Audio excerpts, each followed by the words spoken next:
Lahat, mag-almusal po tayo. Ito po yung aking almusal, simpleng almusal papaya, 2 piraso po yan mga kaibigan. Ubusin ko po yan dahil ang aking anak at asawa ay sawa na po siguro sila dahil sa tanim, no?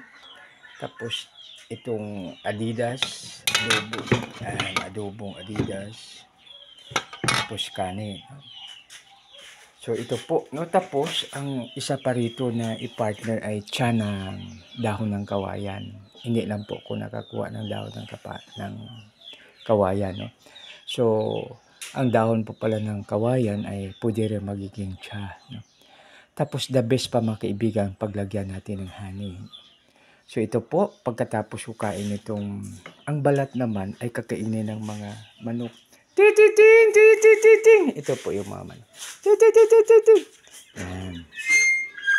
Yan, sila naman po ang kakain. Pati yung aso, ang aso kumakain din po pala ng papaya, no? So ito po mga kaibigan, hindi na kailangan pa tinidor at kutsara, no? So dahil kamay ay pwede na, maghugas lang po, no?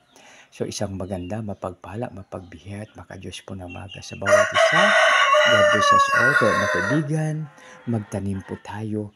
Pagdating ng panahon, mayroon po tayong aanihin. Subalit tandaan po natin na tayo ang nagtatanim, subalit ang magpalago at saka ang magpabunga nito ay ang ating God Almighty.